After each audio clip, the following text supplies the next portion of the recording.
Hello and welcome. I am Lydia Mitchell and I am the Executive Director of YMCA Youth in Government. Welcome to our workshop. We've got a couple more people coming in. So let me just get the participant tab open. And then once we have the last people in, we'll go ahead and get started. It looks like most people have already done it, but as a reminder, make sure you put your name in the chat for your sketch credits. I want to make sure everybody gets those. All right, looks like everybody's here. So we'll go ahead and get started. Again, I'm Lydia Mitchell. Adam, do you want to introduce yourself? I'm the Executive Director. Hi, everyone. My name is Adam Cecil. I'm the Assistant Director for Youth in Government. And we have a pretty exciting presentation today. I'm going to start with, this is our agenda. We're going to do some introductions. We'll go to another little tool that we've used to do introductions. And then we're going to talk today about how through YMCA Youth in Government, we have empowered young people to tell their stories in a variety of ways. And so we're going to talk about what it is we think we've achieved, how we think we got there, and why we think it matters. And we're going to hopefully make it a little bit interactive.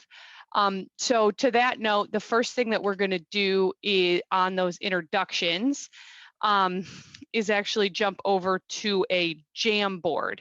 Have you guys used Jamboard? It's a free Google product, so most people are familiar with it. But on that Jamboard, on the first page, if you just want to throw a sticky note or a text box up with your name, the school or school district that you're from, and the number of years you've been teaching.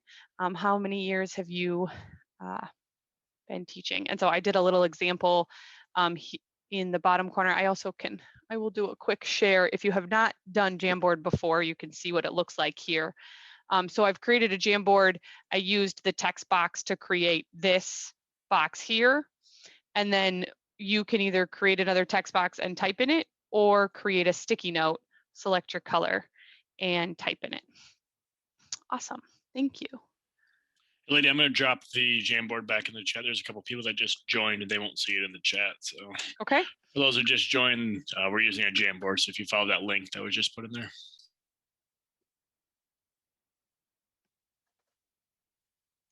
All right, and then I'll come off the share here. Now I've lost the Jamboard. Thank you. And then yeah, if you may have to move it to see that. Okay. Awesome. Thank you. And we have about 30 people in the room. So I will just go ahead and got a couple new teachers, 2-3 years teaching, one teacher 22 years teaching. So welcome. We've run the gamut. And then what I'd like you to do is actually, if you go to the top of the Jamboard where it says 1 of 4 and you click over to 2 of 4, 2 of 4, no, sorry, 3 of 4. I don't mean to create this second one. But if you go to 3 of 4, the question that we have that I was wondering if you'd be willing to share is, if we create spaces for teens to effectively express themselves accurately, effectively, and safely, what can we achieve? Right? What can we as a society achieve if young people are able to accurately, effectively, and safely express themselves? So I'm giving away a little bit of what our goals are here. Awesome. Informed citizens. Thank you. And sometimes you have to move them. We can better get to know our youth and find ways to reach them better. Great. Thank you. All right. So then I'm going to reshare the presentation, and we're going to come back to that in a little bit. All right. So are we back up to the presentation, Adam? Yes, you are. Okay, awesome. Thank you so much for sharing on the Jamboard. And like I said, we're going to come back to that. But I think the question gives away a little bit of what we want to talk about. But what we hope that we're able to achieve through our program and through other programs that I'm going to share some of the tenets that we use in youth and government that are actually translatable to any social studies classroom. But what we think we can achieve is that we can achieve that motivation in young people to seek accurate information. Technology allows young people to be on social media and to be in an echo chamber and to be to only see information that confirms what they believe. But if we can create spaces where young people build the skills to do the research, to have motivation to get accurate information and to share that with each other, we think that we can create those civic spaces. And we believe that because of the way we do our program and the way we encourage youth-led participation, is that young people will learn to disagree civilly and have a willingness to do it. I think we hear a lot, we don't talk politics because it's not polite. But is that really the kind of world? That's not the world I want to live in, where we can't talk politics, we can't disagree because we can't find a way to do it civilly. So we think that we can achieve these things through young people being encouraged to tell their stories in a positive way. And so I'm going to show you it's a short video. It's about 5 minutes. This is a recap of our virtual conference that we hosted last May. We shifted to virtual pretty suddenly, as most people did last year. But what we're going to show you are the youth's voices, the stories they told us.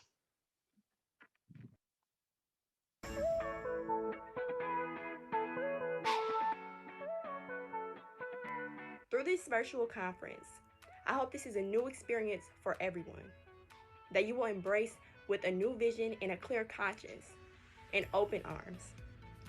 You never know what can happen, so stay optimistic and don't be so hard on yourselves, and don't forget to have fun.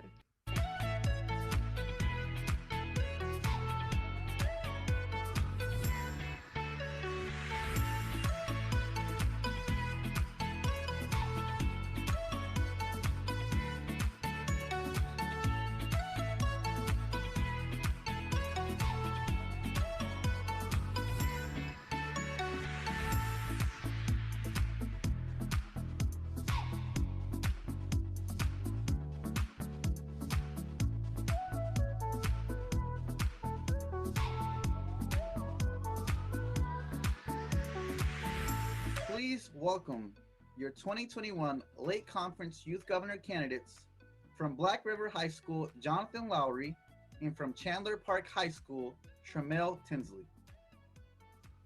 And why did you then decide to continue coming to the Youth and Government program? Stayed, not because of the government, not because of the debate, but because of the people. What inspired you to run for Youth Governor? But I want to be a voice for those who just don't have, who feel they need just a little bit more encouragement.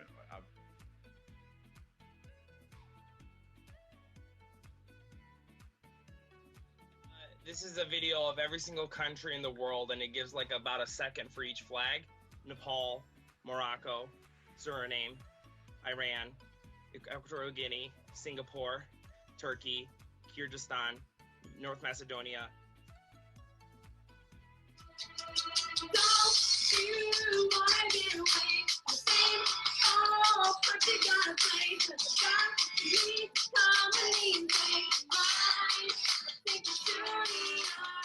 There's so many options, and because of that, that's what makes Michigan Youth in Government great.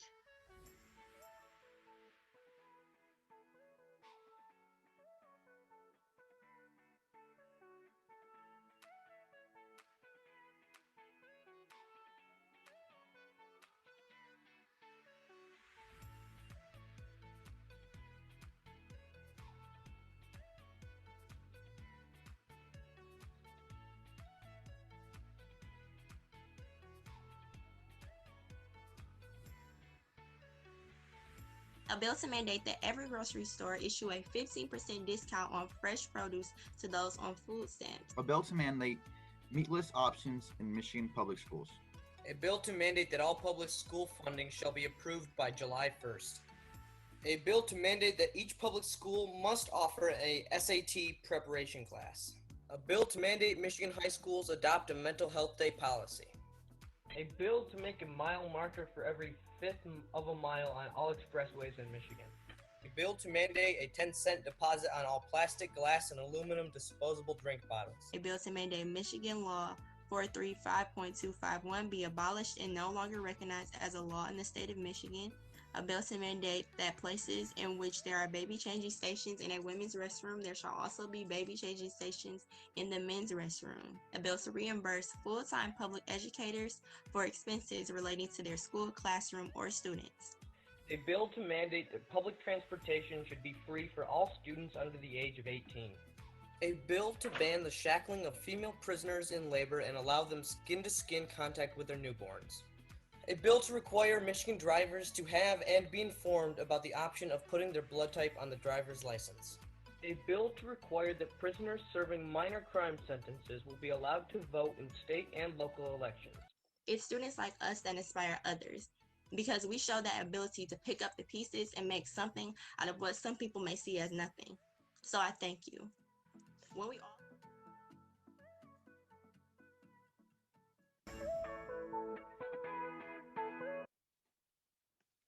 Okay.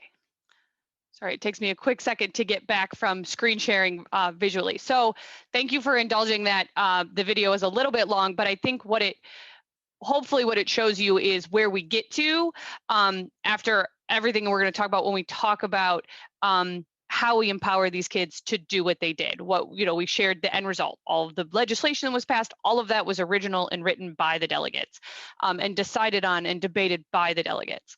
And so how do we do it? How do we get there, especially today, right? Post January 6th. How do we create a space where young people talk politics and do it in a way that is productive and moves us forward?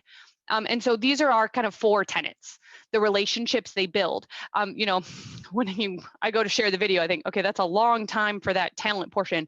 But that's important, that fun time they spent together, the talent sharing, the trivia, the going out and being their authentic selves is part of that, and that's part of those relationships. So a couple of the ways we do that, first and foremost, we live in Michigan. We're so lucky to live in a place with such a diverse array of communities. We have urban areas and rural areas, the Upper Peninsula to Lower Michigan, both rural areas, but entirely different experiences. So, that's not something we can manufacture, but we're lucky to be in Michigan and be able to have voices. Later in the presentation, I'll show you the geographic distribution of the students who participate in our program, and you'll be able to really see that. The other piece is our caring adult role models, folks like you, folks like the volunteers who we bring in, who we train and work on some really specific social emotional learning skills around caring and empathy and leading by example and helping the young people set goals and achieve those goals. So that social emotional learning piece is so important to how we do it. And I talked about those fun times together and that culture of friendship from top to bottom, from our volunteers, our student leaders, our adult advisors who are usually teachers, some are Y program directors. It's that culture of friendship all the way through that helps create the space that allows our program to exist. And so this is an example of both we've created these spaces, but again, 2020 gave us actually some opportunities to connect in ways that we hadn't connected before. So we launched a series of calls called Log In, Listen, and Learn, where the young people got to connect even further. So this is a quick promo of one of those sessions. And in this setting, what we're striving for is a feeling of safety. So whether you choose to show your face or not, we want everybody to feel comfortable that this is a space that you can ask the questions without being offended or it coming off as offensive. So that was a very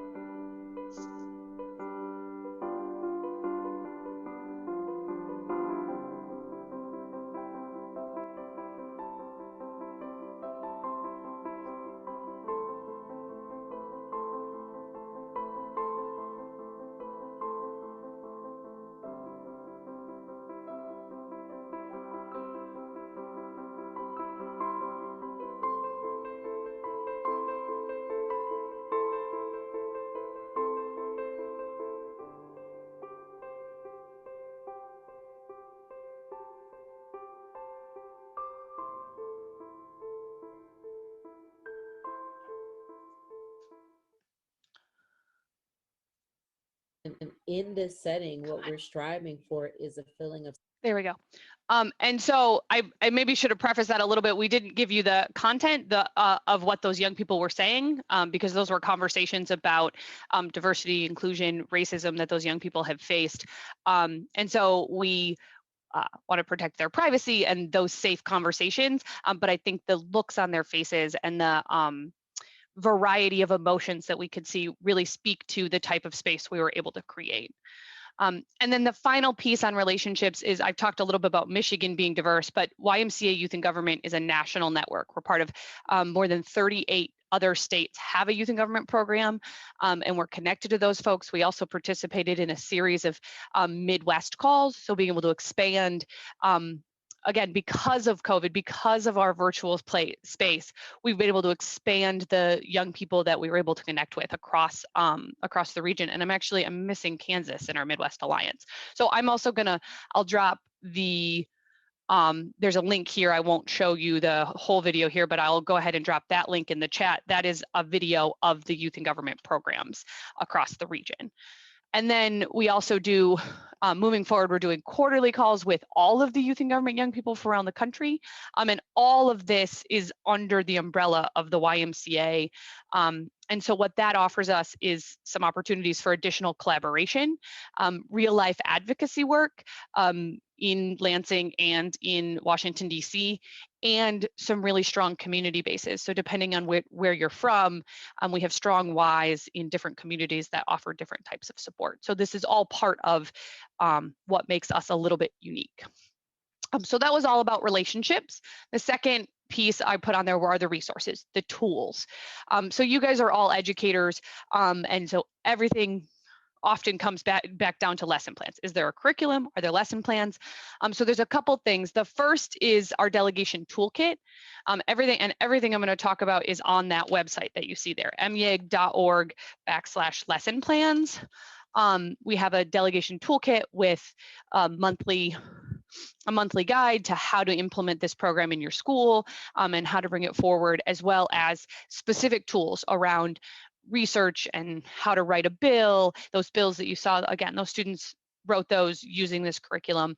And then as you get into 5, 6, and 7, our program always grows. So as you grow as you grow the program at your school, you go from just understanding how to write a bill and participate in the legislation and be part of the program.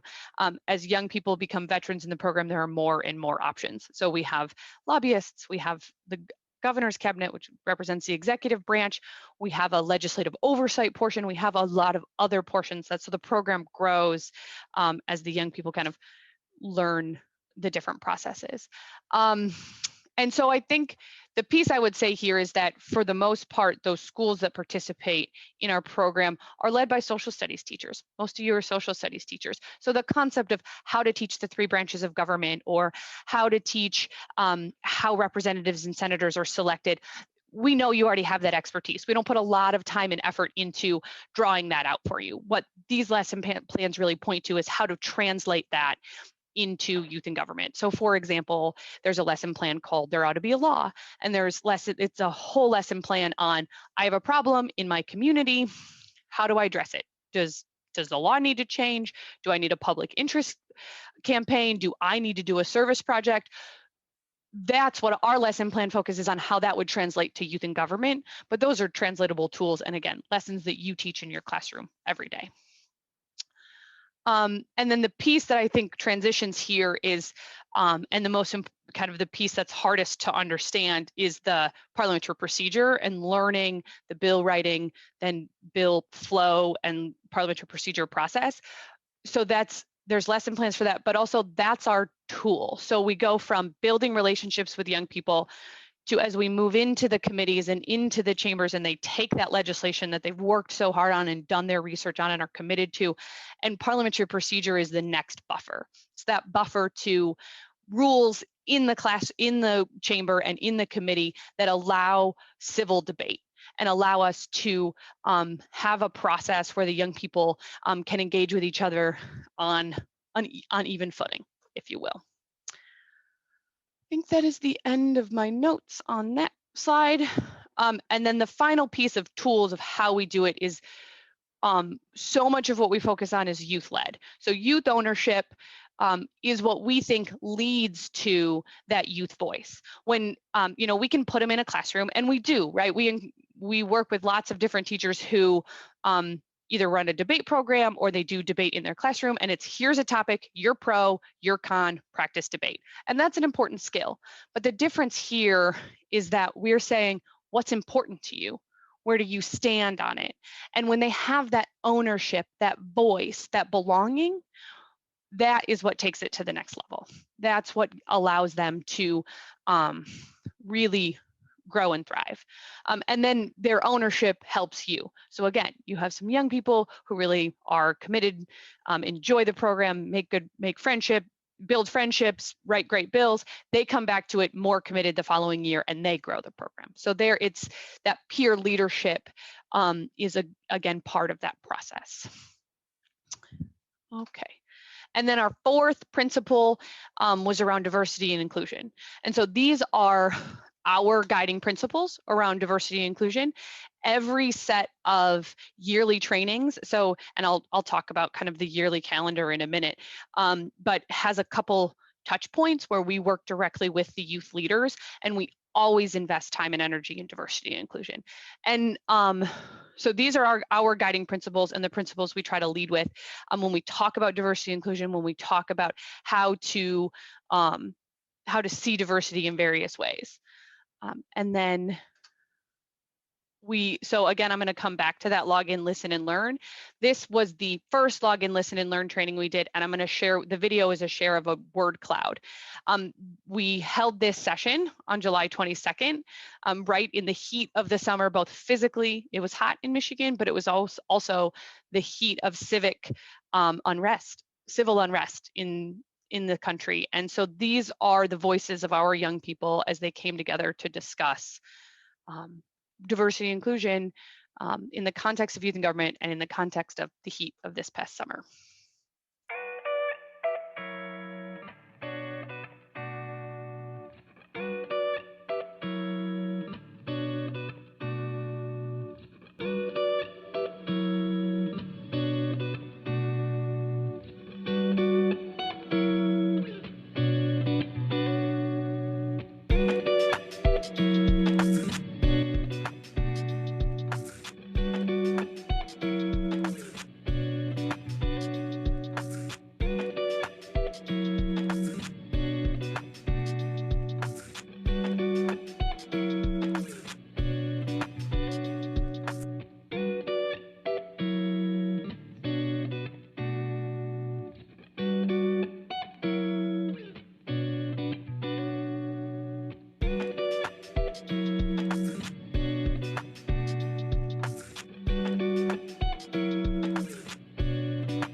Every time.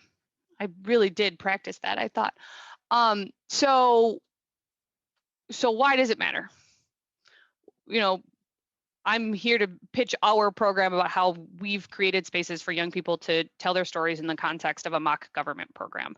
And you're social studies teachers, and you've worked all year in probably a variety of different platforms, from virtual to hybrid to in person to who knows. I'm sure you've had a rough year, but why does it matter today to say this is one more extracurricular that I could put on my plate for my young people? So this is why we think it matters to us.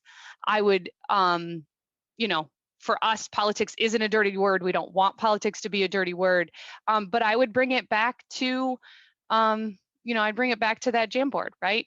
The things that you've said matter to you about why we want to try to create spaces where young people can accurately, back to the research, and not just, you know, sharing a meme on social media, but really truly doing research on an issue that matters to them effectively. You know, practicing your speeches, practicing what you're going to say, using parliamentary procedure to effectively communicate what you want to say, and safely, in a place where at the end of the day, when we walk out of the room, we're friends. We might disagree about how to solve taxes or whether or not to to close line 5. We may disagree on those things, but we care about each other because we've created a space and a culture of caring about each other. And I'm going to go ahead and pause there. I have kind of the last part of my presentation really is the details of who we are, where our delegations are located, how you could get involved. But I want to pause there and hear a little bit from you guys around what questions you have or what stood out about what we have to offer the young people in your life.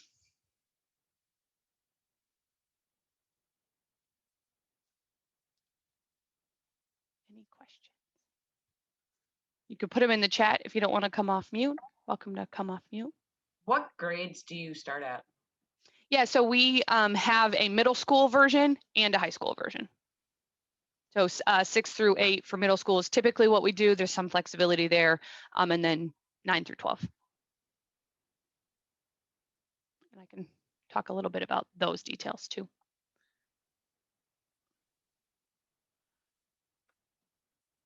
All right, so what I can do is I'll go back to the presentation for now. So I mentioned I would show this to you. So this gives a quick overview. These slides are the details for a traditional in-person conference. We can talk a little bit about, it does look a little bit different virtually, but our traditional program is for the middle school students, it's mostly the fall, and there's a date slide to your question, Patrick, of what we do at different points of the year.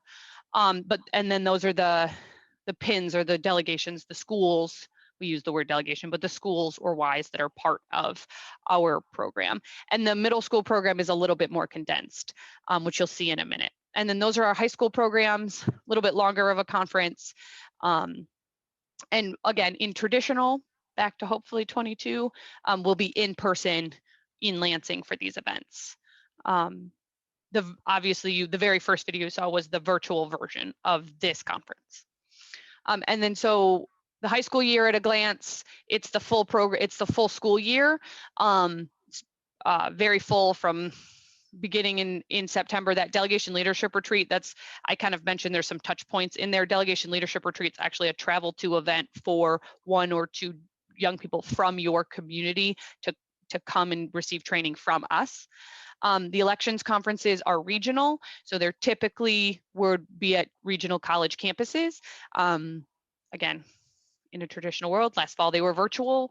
And then November to January, it's preparing for those individual roles, writing those bills, doing the work. And then we do some pre-conference trainings. We will keep, even when we return into in-person, we will keep some virtual trainings for leadership leadership delegates ahead of time. And then the conferences themselves are the 4 days in January, February, or March, and then kind of close up the year to prepare for the next year. For middle school, it's a shortened version, gonna do your prep in the spring, and then it's fast. The conference itself is the weekend before Thanksgiving. And so then we do recommend, when we talk about it for the middle school students, when we talk to folks who are not in a traditional classroom or in school, we talk about maybe coupling it with something in the spring. But what we have found for middle school students is it's kind of, they get it all at the beginning of the year, and they come back at the end of the year to prep for the coming year. And then so as we talk about it, these are the things that you would do at your school with your young people. In most schools do it in kind of a club setting, right? So after school, some have it as a regular day class. I'd be happy to point you to some of the schools that actually do it as part of their curriculum and do it as part of their government course. But some and most do it as kind of an after school extracurricular. Though we're shifting away from that, it kind of goes in waves depending on, I think 8 or 9 years ago when schools widely stopped paying stipends for after school extracurricular support, it started to shift into classrooms. And so there are models for both. And then so then this is just to show you that website I dropped in the chat, myig.org/lesson plans. That's the website. This is a link. Anything that's underlined is a link. So this is a link itself to the toolkit I mentioned, which I will happily share here. Did that come up? Yes. Okay, so the delegation toolkit is actually, it's a Google Doc with 20 pages of how to start, what to do, different tools, the calendars, fundraising recommendations. Actually, if she's still here, Mary Burleson is the teacher who created this for us when she was on staff. So this is really her genius work. And then in the chat, the question was asked cost. So the cost is directly related to the travel events. So the middle school delegates pay $225 to attend the conference, and that includes hotel stay and meals for the conferences. And the high school program total was $405 in 2020, paid in 3 different installments based on different activities. And again, covers the hotel stays, some meals, and currently the high school program and the middle school program stay at hotels that are not directly at like on site at downtown Lansing. So there's also some transportation to and from the hotel and the Capitol that's covered. And then that is our contact information. I'm Patrick, I'm reading your question, sorry, for public service. Awesome. So the question was asked, do we have actual legislators, civil servants, lobbyists help with the debating of that? So help with the crafting. So YMCA Youth in Government is a 501c3. We are housed in the State Alliance of Michigan YMCAs, and we have an independent advisory board. That advisory board includes legislators, lobbyists, and Department of Education folks. So we are connected with those folks. So if you, for example, if you take a look at the bill writing lesson plan and you scroll to the final page, there's a list of current legislative issues. Those are cultivated from the lobbyists on our board of directors. So we always encourage delegations locally to connect with their legislators because that's an easier connection. Like I could call Representative Wentworth where we have a delegation, but he'd be like, well, just connect me with that teacher. So we can help connect you with legislators, and their staff is always willing and interested in helping with the legislation piece. And they're pretty familiar with who we are because of the hard work our advisory board does. So we often have, when you come to Lansing, the leadership students meet with legislators. We hold 3 different events a year where the leadership delegates actually interact directly with legislators. 2 of those events often involve the youth interrogating legislators on what they would do about legislation, and one of them is a little bit more less policy focused because it's also a fundraiser for our organization. But we do have interaction with the sitting legislators, and can help build that relationship if you don't already have it locally. Yeah, Lydia, I'm not sure you probably touched on it, but I want to go a little bit farther in depth. So the kids actually come up with all the bill ideas on their own. They're their own ideas. Us as a staff don't really, we don't censor what they talk about. So we really want to empower the kids to take as much pride in it and responsibility in what they want. And write a bill on that. So something that's really cool that came out of Youth in Government is after we pass all the bills that the students write, we actually send them to the actual legislatures, and they have an opportunity to go over all those bills. In recent years, I think it was back in 2013, they actually took one of the bills that the Youth in Government student wrote and actually got it and passed it into law. It was an anti-bullying bill that one of our Youth in Government students wrote. So there's actual real things that the kids, their bills can actually should be brought into laws. So that's kind of a cool little spin on it as well, to empower kids to actually make change today. A lot of times they think I'm just a high school kid, what can I do? But there's an actual real opportunity for them to make an impact with us on our lives here in the state of Michigan, which is awesome. We also have active legislators and folks active in the current administration and the last administration who are alumni. So Senator Adam Ollier, Senate District 2, is a Youth in Government alumni, as well as, I don't know if you follow the governor's press conferences, but the last week's press conference, one of the doctors who was one of the experts testifying with the governor is a Youth in Government alumni. So we have alumni both, and the reason I bring it up is because we have alumni who are into politics, who go on to be lawyers and legislators, but we also have young people who go on to be teachers and doctors and whatever it is. So this certainly is a place for young people who are who are looking to pursue a career in law and politics, but it also is just a space for young people who are interested in civics and interested in being involved.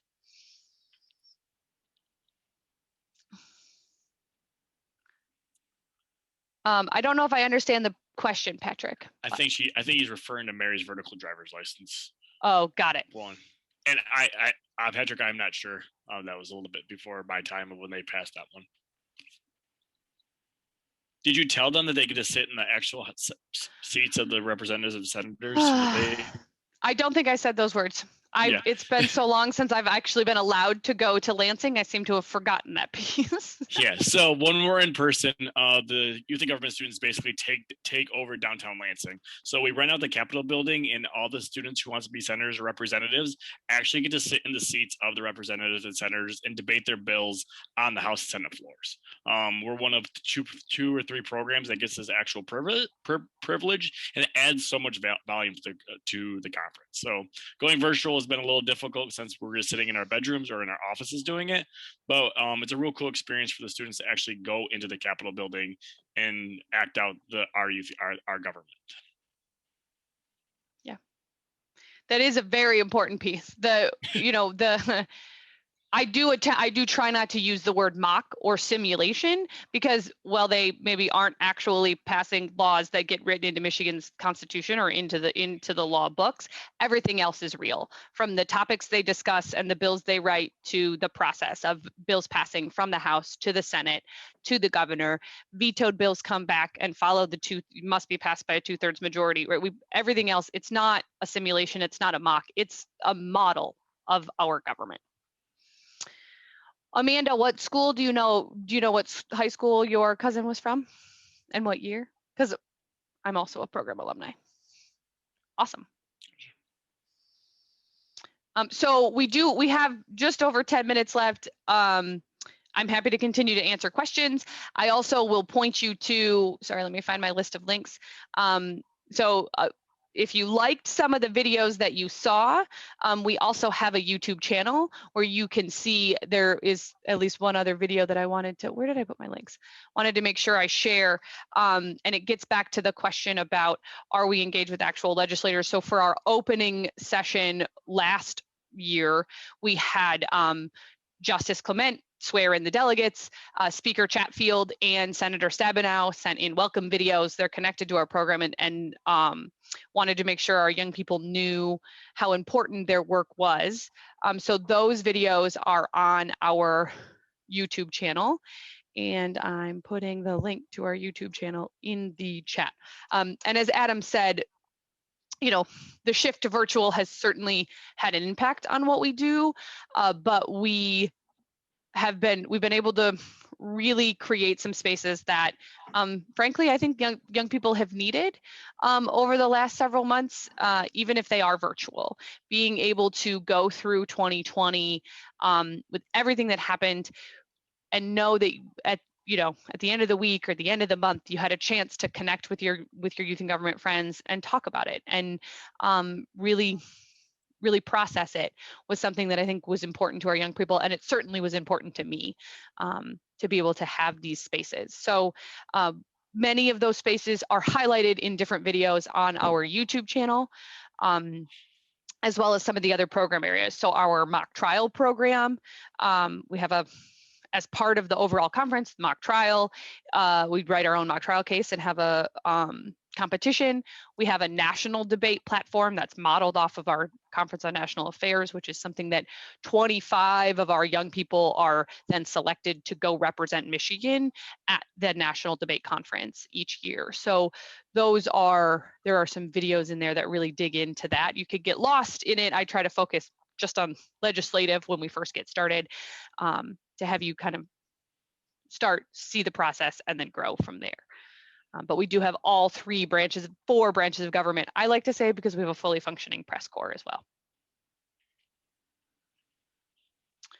Other questions?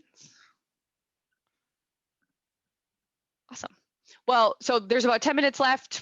If you don't have questions, give you a little bit of your time back before you have to jump to the next session. But if you want more information about what we are doing this year, so we're not necessarily pitching get started right now, mostly because our virtual conference our mock trial conference starts on the 4th of March, and our legislative conference starts on the 18th of March. So if you would like to receive some emails about, hey, here's the links to see our General Assembly or our closing session or our opening sessions, to see what the young people have done this year, you can send an email to staff@meag.org, and we'll put you on an email list that'll get you those videos and let you see what we're doing this year. And then we'll talk about what it looks like to express interest to get started for next year. That would be the kind of timeline I would recommend. Awesome. Thank you.